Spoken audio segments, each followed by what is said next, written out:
amid United States and Russian promotion of a peace plan that effectively demands Ukraine's capitulation. In Donald Trump's team, there were those who went against such plans and openly stated that the American president's team has become a participant in the game being played by the Kremlin.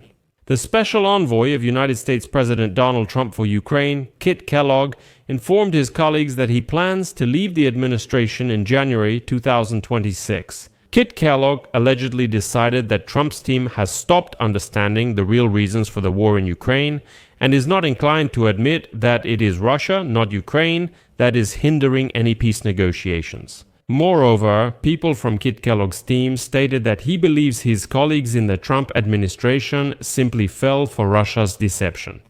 That's why he no longer wants to be associated with this administration, which apparently caved in to the Kremlin. It is also reported that General Kellogg even had open scandals with Vitkov, who actually spent 3 days with the Russian Kirill Dmitriev, after which he presented that very peace plan to Trump.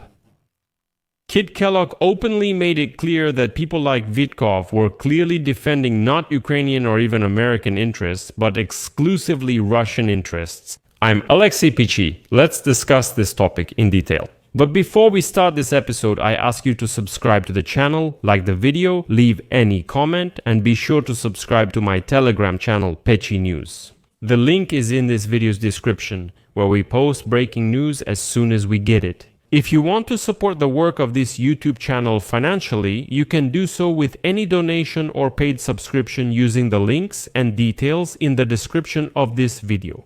I would be grateful for any support you can give. So, the special representative of United States President Donald Trump for Ukraine, Kit Kellogg, informed his colleagues that he plans to leave the Trump administration in January. This was reported to Reuters by 4 sources. This departure will mean the loss of key figures, and it's important to note right away that the special envoy of the president is a temporary position, and theoretically, such envoys must be confirmed by the Senate to remain in their positions for more than 360 days. Kellogg indicated that January would be a natural starting point given the current legislation. When Kellogg was asked, "What if Congress does appoint you as the president's special envoy on a permanent basis?" he allegedly replied that he no longer wants to work on the president's team, where they defend the interests not of the victim of the war, but of the aggressor, that is Russia. Unfortunately, Kellogg's departure will be unpleasant news for Kyiv. European diplomats, including Ukrainian ones, considered the retired lieutenant general to be a sympathetic listener in the Trump administration, which sometimes leaned toward Moscow's point of view regarding the causes of the war in Ukraine. But General Kellogg was the one who could bring to his senses those who were getting too friendly with the Russians. The news about this move by Kit Kellogg came amid new difficulties that Ukraine faced on the diplomatic front. And now, 2 sources told Reuters on Wednesday that the United States made it clear to Ukrainian President Volodymyr Zelensky that Ukraine must accept the United States' developed framework document for ending the war with Russia, which involves Kyiv giving up territories and some of its weapons. These proposals, including reducing the size of the Ukrainian armed forces, will become a serious obstacle for Kyiv. This framework proposal was put forward by the United States Special Envoy for Peacemaking, Steve Witkoff of the Creative Missions. He has been many things, and it's obvious that Kellogg did not participate in the development of this peace plan. Kellogg condemned the Russian attacks on Ukraine's civilian infrastructure more decisively than any other representative of the Trump administration. Kellogg sometimes clashed with Steve Witkoff, and sometimes even openly, who repeated some of the statements of Russian President Vladimir Putin and had long advocated for a unilateral territorial exchange as part of a long-term peace agreement. Kellogg constantly insisted that Witkoff was wrong when he tried to put pressure not on Moscow but on Kyiv. But let me remind you how. Back in the spring, Russia brazenly demanded that Witkoff remove Kit Kellogg from the White House negotiations on Russia's war against Ukraine, calling him too pro-Ukrainian. And Donald Trump, just agreed to do it like a little puppy. And he informally appointed Steve Witkoff to this role, who then started flying to Moscow to meet with Putin, and who, by the way, eventually organized Putin's visit to Alaska. As a result, among Keith Kellogg's achievements was facilitating the release of dozens of hostages held by the Belarusian dictator Alexander Lukashenko in exchange for a limited easing of sanctions. Well, I mean, the general was simply, used for negotiations with the mustached dictator Lukashenko. And it's important to remember here that although Trump was extremely focused on ending Russia's war against Ukraine, his approach to how to do it changed significantly. In March, for example, he temporarily stopped sharing intelligence with Ukraine.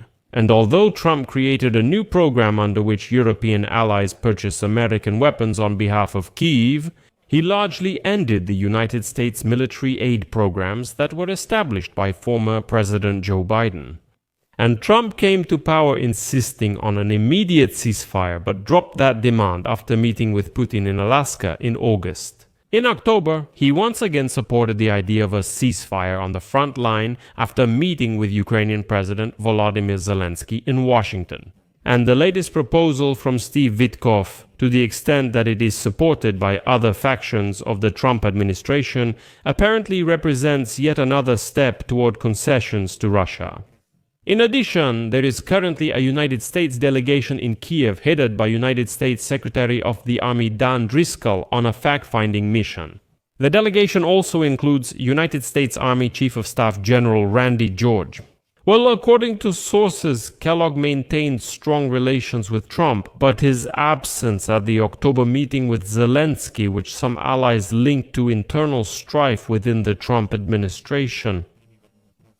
And I should note here that it's still unclear who will replace Keith Kellogg, if anyone replaces him at all. Meanwhile, The Telegraph writes that the decision of the United States President's Special Envoy for Ukraine, Keith Kellogg, to resign is allegedly connected to his disappointment that colleagues in the Trump administration are falling for Russia's tricks.